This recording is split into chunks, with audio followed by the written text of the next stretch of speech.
गुलाम नबी आज़ाद साहब आए, उन्होंने 3 साल अच्छा ध्यान दिया, मतलब अच्छी शुरुआत की।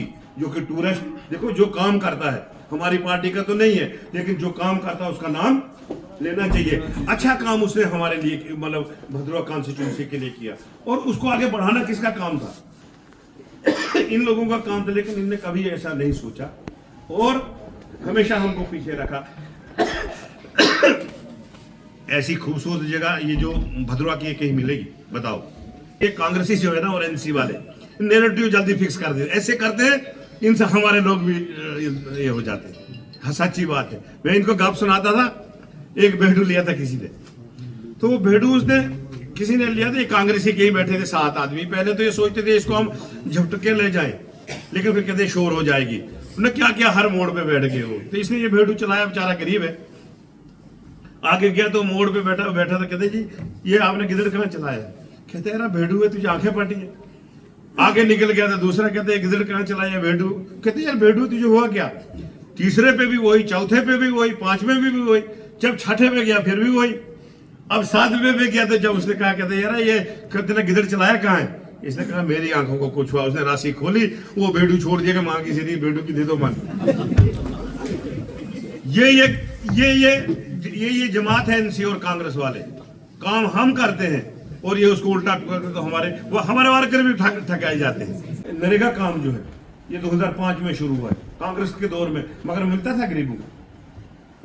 मैंने भी देखे हमारे सरपंच क्या करते थे, खुद वो चेक लाने घर में, खुद साइन करने, तो खुद पैसे निकाल के ले जाना। आज सीधा पैसा आपके खाते में आता है। पेंशन आप 200 रुपए होती थी, और आप जब जाते थे पेंशन लेने, बाजार में चले जाते थे, बाजार में जाना था, बाजार में आना पड़ता था, सड़कें तो थी नहीं, लेकिन बाजार में आना पड़ता था। 100 रुपए आपने खा के जाना है, 100 रुपए पल्ले पड़ता था, वापस चले जाना। भारत माता की जय, भारतीय जनता पार्टी जिंदाबाद, भारतीय जनता पार्टी जिंदाबाद, भारतीय जनता पार्टी जिंदाबाद। आदरणीय हमारे जिला के जनरल सेक्रेटरी, हमारे जिला के वाइस प्रधान और यहाँ इस एरिया के डीडीसी विजय ठाकर जी, हमारे चिराला के डीडीसी हैं और हमारे बहुत पुराने नेता हैं अपने मनोहर लाल जी, यहाँ पर जम्मू कश्मीर यूटी के स्पेशल इन्वाइटी रमेश खजूरिया जी,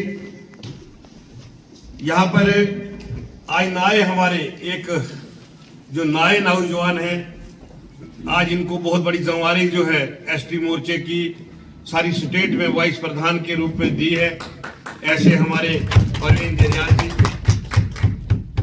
यहाँ पर हमारे सीनियर नेता हैं मुस्लिम मोर्चा के अपने फरदौस बागवान जी, हमारे एग्जीक्यूटिव मेंबर बनने वाले हैं अभी जल्दी ही जम्मू कश्मीर यूटी के, और हमारे सीनियर नेता हैं अपने दलजीत गुप्ता जी, हमारे मंडल प्रधान यहाँ पर जो है भाड़ा मंडल के सतीश जी, चिराला मंडल के मंडल प्रधान राकेश चाड़क जी, और हमारे भाला मंडल के विक्की जी मंडल प्रधान, हमारे जिला के प्रधान मंडल महिला मोर्चा के मंडल प्रधान अर्पणा बहन जी, यहाँ पर हमारे प्रभारी हैं जो कि भाड़ा मंडल के हैं अपने कुलदीप जी हैं, यहाँ भद्रवा मंडल के अंजील जी हैं, और भाड़ा मंडल के अपने पिंकी शर्मा जी हैं। यहाँ पर ये मीडिया के भाई बंधु नीरज जी हैं अपने, और भी बहुत सारे जितने यहाँ पर आए हैं, हर मंडल के जिला ओहदेदारवान भी हैं, जनरल सेक्रेटरी भी हैं, और यहाँ पर हमारे सीनियर नेता भी बहुत सारे हैं। मैं सब लोगों को प्रणाम करता हूँ, आदाब कहता हूँ। कल हमारी मीटिंग जो थी वो सिर्फ 2 मंडलों की थी, मंडल भाड़ा और मंडल भद्रवा की थी। आज हमारा सम्मेलन है। एक तो मैं बधाई देना चाहता हूं कि ऐसे आदमी का आज जन्मदिन है जिन्होंने एक ऐसी दिशा हमें सुनाई है। अटल बिहारी वाजपेयी जी का जो जन्मदिन है, इसको हम सुशासन दिवस के रूप में भी मनाने जा रहे हैं। इसके लिए भी आप लोग सब लोगों को मैं बधाई देना चाहता हूं। और ये जो सम्मेलन है इसमें जितने भी लोग आए हैं सबको बहुत बहुत बधाई देना चाहता हूं। मेरे भाइयों, भारतीय जनता पार्टी ये पार्टी नहीं, एक तहरीक है। हम आपको बहुत देर से बताते थे कि ये एक तहरीक है, ये पार्टी नहीं, ये तहरीक है। और ये तहरीक, इसमें जो भी बातें 1951 से शुरू की थी वही बातें आज हम पूरी कर रहे हैं। जैसे हमारे अटल बिहारी वाजपेयी जी थे, श्यामा प्रसाद मुखर्जी थे, दीनदयाल उपाध्याय जी थे। इन लोगों ने एक नारा दिया था, एक विधान, एक प्रधान, एक निशान। यहां क्या होता था, जब हमने बाहरली स्टेटों को जाना होता था हमें परमिट बना के जाना पड़ता, या बाहर किसी स्टेट से कोई जम्मू कश्मीर में आता था वो परमिट बना के अंदर आ जाता था। और जब हम हरिद्वार के लिए जाते थे एक एक महीना हमें जम्मू में परमिट बनाने के लिए लगता था। ये एक दौर था। फिर दूसरा क्या था, दो प्रधान। जैसे एक प्रधान हमारा दिल्ली में है, एक प्रधान जम्मू कश्मीर में होता था। और दो निशान। दो निशान क्या थे, तिरंगा झंडा तो हमारा निशान है, लेकिन एक हल वाला दूसरा भी जोड़ लिया था जम्मू कश्मीर में। अगर ये 19 तक जो भी कोई मंत्री बनता था एक झंडा हल का लगा साथ में लगाया जाता था और एक तिरंगा लगाया जाता था। ये भी नारा दिया था कि आत्मनिर्भर भारत बनाना है। ये भी नारा दिया था कि विश्व गुरु जो है उसको भारत को बनाना है। तो ये सारा जो था, ये सारी स्कीम, पहले जनसंघ, फिर प्रजा परिषद, और फिर ये जैसे अपने नीरज जी ने बताया, खजूरिया जी ने बताया, अपने संजय सराफ जी ने बताया। अब अटल बिहारी वाजपेयी जी जब प्रधानमंत्री बने तब देश में आपको क्या हालत थी हमारे देश की। 9 रुपए किलो गंदम याद होगी आपको, 9 रुपए किलो गंदम थी। 95 से पहले की बात है, क्या हालत थी। और जैसे अटल बिहारी वाजपेयी जी 13 दिन के लिए बने, गंदम का रेट तोड़ दिया। उसने बीपीएल शुरू करवाया, अंत्योदय शुरू करवाया, अन्नपूर्णा शुरू करवाया, याद होगा आप लोगों को सबको। और उन्होंने कहा कि ये जो शहर है, सारी सहूलियतें जो है शहरों को मिलती है। जैसे टेलीफोन होता था तो टेलीफोन वो पहले डब्बे होते थे बड़े, उनको घुमाया जाता था, वो लाइनों से मिलते थे। तो वो कहाँ होता था, वो सिर्फ शहरों में होता था। गांव में कहाँ पहुंचना था वो टेलीफोन। पढ़ाई का सिस्टम हमारा, तालीम का सिस्टम जो था, 75%, 70%, 60% लोग हमारे जो थे गांव में जो रहते हैं अनपढ़ थे। क्योंकि शहरों में बच्चे तालीम हासिल करते थे, उनको कॉलेज थे, डिग्री कॉलेज थे, उनकी ट्यूशनें होती थी। हमारे गांव में कौन होता। और हमारे गांव में क्या होता था, जब कोई स्कूल है भी दूर पारा, तो जब ये सिलेक्शन होती थी टीचरों की तो वो शहर के बच्चे आ जाते थे। और फिर ड्यूटी देने की बारी आती थी, वो गांव में आते नहीं थे। मुझे अपना दौर भी याद है, 1976 में, 75 में 5वीं में पढ़ते थे हम। एक मास्टर जी हमारे 11 किलोमीटर से दूर आते थे। वो 11 किलोमीटर दूर से उन्हें गांव में आना। अब जिसने 11 किलोमीटर सुबह चल के आना है तो चढ़ाई होती थी, चल के वहां पहुंचना।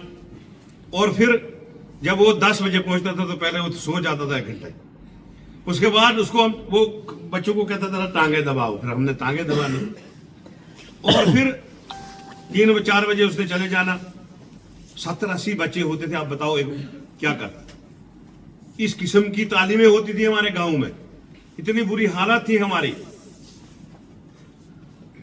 और जैसे ही उस दौर में अपने सुषमा स्वराज जी आई, वो टेलीकम्युनिकेशन की मिनिस्टर थी। उन्होंने ये टेक्निक जो है मोबाइल की टेक्निक उन्होंने लाई उस टाइम अपने, हाँ, वाजपेयी जी के दौर में। 2002। उसके बाद मुरली मनोहर जोशी जी एजुकेशन मिनिस्टर थे, उन्होंने शिक्षा अभियान शुरू करवाया।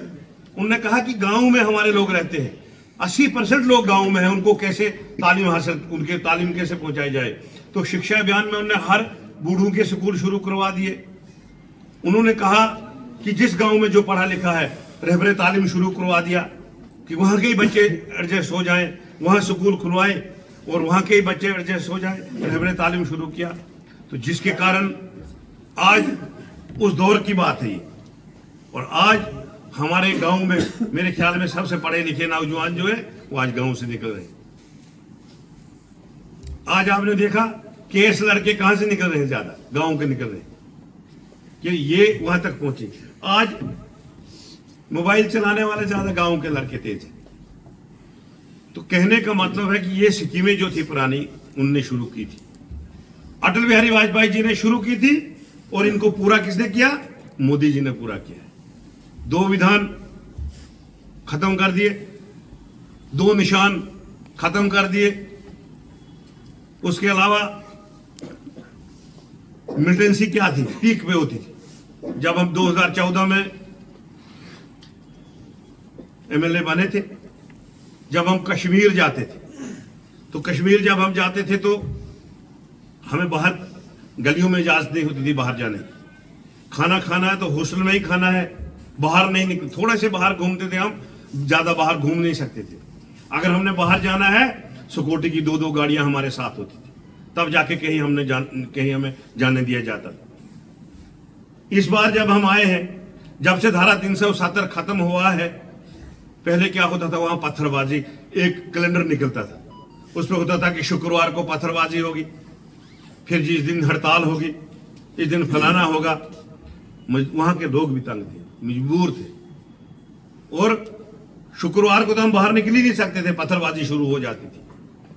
2.5 लाख लोग मरे हैं 90 से लेके और 2014 तक 2.5 लाख लोग जो है वो मरे हैं। ये हालत थी हमारी। जब से धारा 370 खत्म हो गया, हमने देखा पत्थरबाजी खत्म हो गई, वो कैलेंडर वो खत्म हो, वो छुपे गए, कैलेंडर मिले नहीं गए। अलगाववाद जितने लोग इसको अलगाववाद को चलाते थे, वो देखा आपने क्या हालत थी उनकी। उनको पैसे दिए जाते थे सेंटर से, कांग्रेस और एनसी के दौर में खत्म हो गए। और आज वहां का मुस्लिम हिंदू जितने भी लोग हैं सारे खुश हैं। आज आप 12 बजे भी रात को जाओ, कोई परवाह नहीं। योगा डे हमने मनाया परसों एक श्रीनगर में, मैंने पहली बार योगा डे वहां मनाया, मैं भी गया था। तो लाल चौक में जब हम बैठे तो वहां पे कम से कम 5000 लोग जो थे मुस्लिम हमारे, वो वहां योगा डे मना रहे थे, पार्टी के लोग। मैं उनमें बैठा जाके, और कहते हैं ये दौर हमको कभी मिलना नहीं था जिंदगी में जो आज आदरणीय नरेंद्र भाई मोदी जी ने हमको दिया। तो ऐसी ऐसी चीजें आपने देखी, कितनी सारी स्कीमें शुरू की है। हमारा हिंदुस्तान जो था ये 11वें नंबर पे था, आज कितने नंबर पे है? 4थे नंबर पे। आप क्या, आज कुछ लोग ऐसे हैं क्योंकि ये कांग्रेसी जो है ना और एनसी वाले नैरेटिव जल्दी फिक्स कर देते, ऐसे करते हैं, इनसे हमारे लोग भी ये हो जाते हैं। सच्ची बात है। मैं इनको गप सुनाता था, एक भेड़ू लिया था किसी ने, तो वो भेड़ू उसने किसी ने लिया था, ये कांग्रेसी के ही बैठे थे 7 आदमी। पहले तो ये सोचते थे इसको हम झपटके ले जाएं, लेकिन फिर कहते शोर हो जाएगी। उन्होंने क्या किया, हर मोड़ पे बैठ गए वो। तो इसने ये भेड़ू चलाया, बेचारा गरीब है। आगे गया तो मोड़ पे बैठा था, कहते जी ये आपने गिदड़ कहाँ चलाया? कहते यार भेड़ू है, तुझे आंखें फटी है। आगे निकल गया तो दूसरा कहते गिदड़ कहाँ चलाया? भेड़ू। कहते यार भेड़ू तुझे हुआ क्या? तीसरे पे भी वही, चौथे पे भी वही, 5वें भी वही, जब 6ठे पे गया फिर भी वही, अब 7वें पे गया तो जब उसने कहा, कहते यार ये कहते ना गिदड़ चलाया कहाँ है? इसने कहा मेरी आंखों को कुछ हुआ। उसने राशि खोली, वो भेड़ू छोड़ दिया, मां की सीधी भेड़ू की दे दो मन। ये जमात है एनसी और कांग्रेस वाले। काम हम करते हैं और ये उसको उल्टा तो हमारे वर्कर भी ठकाए जाते हैं। जो ये हमारे वर्कर है ना, वो भी धोखे में आज हकीकत यही बात है। महंगाई बढ़ जाएगी, राशन फ्री रहा तो महंगाई किस पे बढ़ी? राजमा का रेट बढ़ा तो किसका फायदा हुआ? घी का रेट बढ़ा तो किसका फायदा हुआ? खीर का रेट बढ़ा तो किसका फायदा हुआ? मुझे बताओ। जिम्मेदार भी है, हम जिम्मेदार लोग हैं। आलू के रेट बढ़े तो किसका फायदा हुआ? ये सोचने की बातें हैं। और उनको समझाना चाहिए। आज 300 से राजमा का रेट 300 रुपए, आज मिखीर का रेट 1500 रुपए है, आज घी का रेट 1200 रुपए है, देसी घी। पर इसीलिए तो हम तैयार करेंगे। हम पहले आलू बीजने वो सड़ जाते थे, लेता ही कोई नहीं, लेने भी 2 रुपए से किलो, 2 वो खाद ही लग जाती थी ज्यादा। हम राजमा बनाने का भी वो बारिशें आ जाती थी, खत्म हो जाती थी। अब जमीन का जो जमींदार है, अगर पैसे आपके पास कितने भी होंगे, उसको क्या करना है जब तक आपके पास खाने के लिए कुछ नहीं होगा। और ये जो आत्मनिर्भर भारत का तब से उन्होंने नारा दिया था, वो क्या है? देखो, एक तो जितने भी हम भद्रवाही हैं, हमको अपनी बोली नहीं भूलनी चाहिए।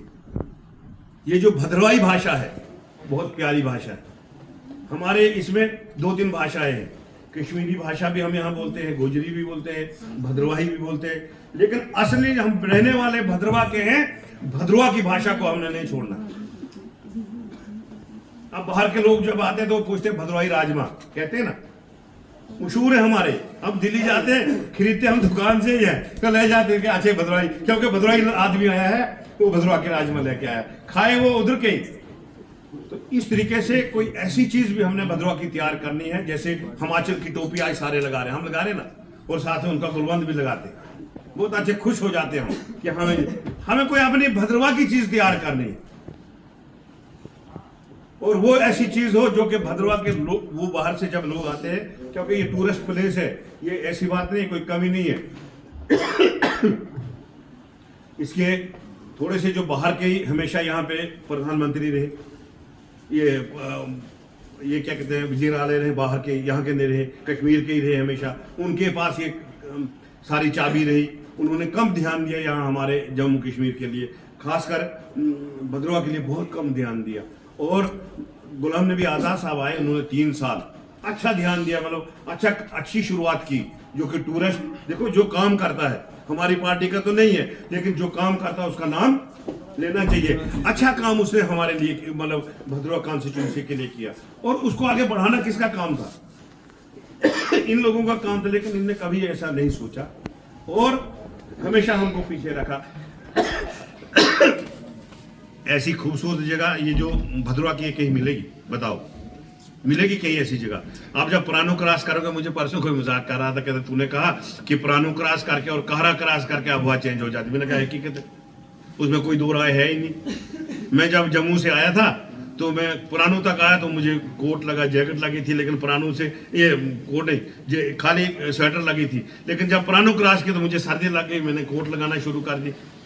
यहाँ पे अच्छी बारिशें होती हैं, यहाँ पे बर्फ आती है, हमारे झरने देखने के काबिल है, हमारे चश्मे देखने के काबिल है, हमारे पहाड़ देखने के काबिल है, हमारे मैदान देखने के काबिल है। लेकिन उन मैदानों तक हमारी रोडें नहीं पहुंची, जिसके कारण हमारा टूरिस्ट जो है वो कम आता रहा। अगर आप देखोगे, इस बार एक प्रोग्राम हम बनाएंगे पार्टी की तरफ से भालपदरी के लिए। आप देखोगे भालपदरी क्या चीज है। बहुत लोगों ने सेउजधार नहीं देखी। 35 किलोमीटर चौड़ी सेउजधार, कोई मामूली नहीं है। 35 किलोमीटर ऐसा होता है क्या? यहां से डोडा तक 35 किलोमीटर चौड़ा सेउजधार है। अगर आप ये डागन से आगे चले, ये भालपदरी से आगे जाओगे तो एक नागलोटन आता है, पानी है सांप की तरह चला है पानी, उसको नागलोटनी कहा जा गया पुराने से। एक चौड़ीधार आएगा आगे, जब आप वो देखोगे आप हैरान हो जाओगे कि कैसी चीज है। और फिर एक गोहाधार है लास्ट। हम कोशिश करेंगे इस बार कि इसके लिए हम सड़क सेक्शन करवाएंगे। जब गोहा टॉप पे आप जाओगे, वहां से आपका डलहौजी, पठानकोट, किश्तवाड़ और ये तिस्सा, ये चंबा, ये एरिया आपको वहां से नजर आएगा सारा। ऐसी ऐसी चीजें हमारे पास देखने की। जड़ी बूटियां, भद्रवा में किसी चीज की कोई कमी है क्या? बलेसा में कोई कमी है क्या? चराला में कमी है क्या? लेकिन हम लोग बहुत पीछे रहे। इसके लिए अब हमने इसके लिए दौड़ धूप करनी है ताकि हमारा टूरिस्ट बढ़े। और जितनी स्कीमें हमारी, जो आप हमको मैं ये बता रहा था कि हमारा जो लोकल कल्चर है इसको हम ना भूलें। मैं मुबारक देता हूँ गद्दी भाइयों को, एसटी को, जिन्होंने अपनी भाषा नहीं बोली है। आप जाओ हिंदुस्तान कहीं भी जाओ, अपनी भाषा कभी नहीं छोड़ेंगे। ख्वाह कुछ भी जाओ, कितनी भी इनने पढ़ाई की हो, भाषा अपनी भाषा में ही बात करते हैं। लेकिन हमारे बच्चे आज जैसे तो जम्मू में पढ़ रहे हैं, उन्हें उर्दू शुरू कर दिया, अंग्रेजी शुरू कर दिया, हिंदी शुरू कर दिया, भद्रवाही बोल दिया साथ। हमने अपना खान पान जो था वो छोड़ दिया, बहुत कम खाने हम शुरू करें, वो छोड़ दिया हमने। हमारे क्या होता था, अभी आपके तो मुझे पता नहीं भद्रवा इतना, लेकिन हमारे भलेसा में क्या होता था, जब शादी होती थी तो लड्डू बनाए जाते थे मक्की के आटे के, और इतने वो अच्छे होते थे मैदे के लिए, हैं? हम उनको लड्डू बोलते थे, इतने अच्छे थे। फिर ये जो डोसा हम खा रहे हैं बाहर जाके, हम उसके वो मंडे बनाते थे शादियों में, और मखीर के साथ उसको खाना, देसी घी के साथ उसको, ऐसी ऐसी चीजें हमारे पास थी। और ये भाषा की मैं बात कर रहा हूँ, एक दफा मैं और मेरा पीए हम दिल्ली चले गए, और रेलवे स्टेशन पे जब थे तो वहां बैठे हम, अब टाइम था हमको अभी रेल को कोई 1-1.5 घंटा आगे निकलने का था, तो हम वहां जाके बैठे घूम रहे थे ऐसे। वहां जनाब एक भद्रवा की, अब क्या नाम लूं मैं, औरत और उसका बेटा और एक घर वाला उसका, वो रो रहे थे, बड़ी परेशान थी वो औरत, खड़ी खड़ी रोती। तो भद्रवाही करते, जब वो भद्रवाही करते थे तो मुझे भी, मैंने कहा यार अब नहीं है कोई, चलो इनको पूछेंगे ये क्यों रो रहे हैं, कोई मुसीबत है इनके। जब हम वहां गए तो वहां जाके मैंने उनके पूछा, बहन जी आप क्यों रो रही हो, क्या है? तो कुछ कहते आप कहाँ रहते हो? मैंने कहा मैं भलेसा रहता हूँ। अच्छा अच्छा। अब मैंने उनको नहीं कहा मैं एमएलए हूँ, मैंने कहा बहन जी क्या क्यों रो रहे हो, क्या है, क्या क्या बताऊँ, क्या मैं फिर भी रो क्यों रहे हो? कहती है घर वाले की जेब काटा किसी ने, 11,000 रुपए था टोटल, वो लेके चले गए। और कल से हम रेलवे स्टेशन पे हम देखते थे कोई अपना मिले, कोई नहीं मिल रहा है, तो घर जाने की मुश्किल हो गई। हमने 2-4 लोगों को पैसे मांगे, तो लेकिन वो कभी 10 रुपए कोई देता, कोई 2 रुपए देता, तो उससे हमने कहाँ पहुंचना है। तो इसलिए हम बैठे, कल शाम को खाना खाया था थोड़ा सा, और आज सुबह कुछ नहीं खाया है, अभी बैठे बेटा है तुम्हें। मैंने कहा कोई बात नहीं है, हमने उनको वो पैसे दिए और वो इधर आए, वापस उनने यहाँ पे आके फिर हमारा एड्रेस लिया, वो पैसे घर पहुंचा दिए। लेकिन कहने का मतलब है कि भाषा बोली, अगर कोई यूपी का होता मैंने क्यों पैसे देने, कोई बिहार का होता मैंने क्यों पैसे देने। एक तो अपनी ये जो है ना अपनी भाषा है, इसको हम ना भूलें, बात कुछ भी हो जाए। देखो गुज्जर बरादरी है, गुज्जर बरादरी हिंदुस्तान में कहीं भी अपनी भाषा नहीं बोलेगी। वो गुजरात का गुज्जर हो, वो राजस्थान का गुज्जर हो, कहीं का भी हो, उन्हें भाषा जो है वो गोजरी बोलनी। तो ये चीजें हम ना भूलें। और जैसे कि अभी बताया आपको कि कोरोना काल आया, कोरोना काल में हिंदुस्तान ने अपनी वैक्सीन बनाई और सब लोगों को 2-2 बार वैक्सीन लगाई नहीं लगाई। हमारी वैक्सीन बाहरले मुल्कों को गई, तब जाके बाहरले मुल्कों में ये कोरोना की बीमारी खत्म हुई। स्वच्छ भारत शुरू किया कि भाई सफाई हो। आज कहीं भी जाओ, परसों पिछले बार हम पधरी में गए थे, तो हमने मीट रोस्ट करके लिया था, तो वो लफाफा फेंक दिया उधर। वो आप पता नहीं कौन था साथ हमारे, इंजीनियर एक लड़की कोई बिहार की थी, वो सीधी हमारे पास लड़ाई के लिए पड़ गई कि आपको शर्म नहीं है ये फेंकना। उन्होंने कहा अभी हम खाना ही खा रहे हैं, इसको पकड़ के हम केक और जगह डालेंगे। तो इतना लोगों को हो गया कि अब वो स्वच्छ, हमने इसको सफाई खुद करनी है, देश अपना है, इलाका अपना है, इसका स्वच्छ करना है। बाकी आपने देखा, मैं सरपंच हुआ करता था 2002 की बात, एक मकान आता था ना, एक मकान। आज कितने मकान आ रहे हैं हर पंचायत में? कोई कमी है? ये भारतीय जनता पार्टी की देन, ये भारतीय जनता पार्टी की सोच है। ये दीनदयाल उपाध्याय जी की सोच थी कि आखिर कोने पे जो आदमी होगा, शुरुआत में तो हर एक बांटता है, लेकिन आखिर कोने से कोई बांटे, ये हमारी सोच, अंत्योदय हमारी सोच, ये हमारी सोच थी जनाब। आपने देखा, हमने कहा कि जनधन योजना शुरू की, तो कहा कि मोदी जी ने कहा कि हर खाते में 15-15 लाख रुपए ज्यादा आते रहेंगे। अच्छा, इन कांग्रेसियों ने शोर करना शुरू कर दी, ये चीज ऐसे ही बनाए। पहला हमारा खाता कांग्रेस के दौर में नहीं खुलता था, बैंक में 4 चक्कर लगाने पड़ते थे, फिर शहादत ढूंढने पड़ते थे। लेकिन जैसे मोदी जी ने जनधन योजना शुरू की, बैंक वालों ने रजिस्टर अपने ये दबा के चला और गांव-गांव जाके खाते खोले। और गांव खाते खोलने का कितना फायदा हुआ, ये गोल्डन कार्ड का 5 लाख रुपए जो, अब तो 10 बन गया, 70 साल से ऊपर तो 10 लाख बन गया। 5 लाख रुपए घर में, अगर 4 आदमी हैं तो 5-5 लाख, कितने लाख हो गए? 20 लाख हुआ कि नहीं हुआ? और ये कांग्रेसी कहते हैं कहाँ है जी वो 15 लाख, कहाँ है जी वो 15 लाख। और कोरोना, ये नरेगा काम जो है ये 2005 में शुरू हुआ है कांग्रेस के दौर में, मगर मिलता था गरीबों को। मैंने भी देखे हमारे सरपंच क्या करते थे, खुद वो चेक लाने घर में, खुद साइन करने, तो खुद पैसे निकाल के ले जाना। आज सीधा पैसा आपके खाते में आता है। पेंशन आप 200 रुपए होती थी, और आप जब जाते थे पेंशन लेने, बाजार में चले जाते थे, बाजार में जाना था, बाजार में आना पड़ता था, सड़कें तो थी नहीं, लेकिन बाजार में आना पड़ता था। 100 रुपए आपने खा के जाना है, 100 रुपए पल्ले पड़ता था, वापस चले जाना। आज खाते में पैसे आ रहे। ये भारतीय जनता पार्टी का काम, ये तहरीक है हमारी। आपने देखा मिलिटेंसी में जितने भाई, ये सारे हम मिलिटेंसी के अफेक्टेड हैं, सारे जितने लोग हैं, ख्वाह हिंदू है ख्वाह मुसलमान है। आप मुझे बताओ 4 बजे के बाद हम पहाड़ों में दरवाजे बंद करके बैठे, इससे बड़ी तरक्की आपको क्या चाहिए? मुझे बताओ कि आज आप खुलेआम घूम रहे हो। 4 बजे हम वो अड्डे लगा के बैठ जाते थे कि किस तरीके से कहां से कौन आए, वो डर किसने खत्म करवाया। अगर 94 में 3 महीने लगातार डोडा बचाओ आंदोलन नहीं चला होता, ये हालत होते यार। लोगों को वीडीसी मिली, राइफलें मिली, ताकि गांव वालों ने लड़ाई की और एसपीओ लड़के लगे, और तब जाके आज मिलिटेंसी का दौर खत्म हो गया। आज आप कह रहे हो हमें सड़क चाहिए, पानी चाहिए, बिजली चाहिए, तब आप कहते थे कहां से भागना, किस साइड से भागना है, कैसे भागना है। ये दौर देखा हम लोगों ने। स्वच्छ भारत, उजाला योजना आपने देखी, ये सारे सिलेंडर, गैस सिलेंडर फ्री दिए और जंगलों का बचाव हो गया। वरना सुबह से शाम तक हमारी बहनें लकड़ी पीठ पे तो चल पड़ी, बुरी हालत होती थी। ये जो बुखारियां जलती थी हमारे, एक एक दरख्त पूरा काटना हमने सर्दियों में, फिर भी पूरा नहीं होता। लेकिन आज वो सारा सिस्टम खत्म हो गया है। आज गैस की बुखारियां चली है, गैस सिलेंडर लगाना है। पहले पता क्या होता था? 96 में मैंने देखा है, चमनलाल गुप्ता जी MP थे, कांग्रेस के दौर में ये सिलेंडर नहीं मिलते थे ऐसे। तब कैसे मिलते थे? इसका MP का रिकमेंड होना चाहिए। किसी को पूछ लेना जो 96 से पहले हमारे बुजुर्ग, MP से लिखवा के लेना, फिर आपको सिलेंडर मिलता था। तब तक सिलेंडर नहीं मिलता था, आज गली गली में आपको सिलेंडर मिल रहे हैं। तो ये किसकी देन है? ये भारतीय जनता पार्टी की देन है। और इसके अलावा मैं मुबारक देना चाहूंगा अपने डॉक्टर जितेंद्र सिंह जी को कि इस बार, पिछली बार हमने ऐलान किया था कि 90% गांव हमारे सड़कों से जुड़े हैं और 10% रहे थे। ये जो 4th फेज हमारा शुरू हुआ है, 95% हमारे गांव जो है हमने टच कर दिए। अब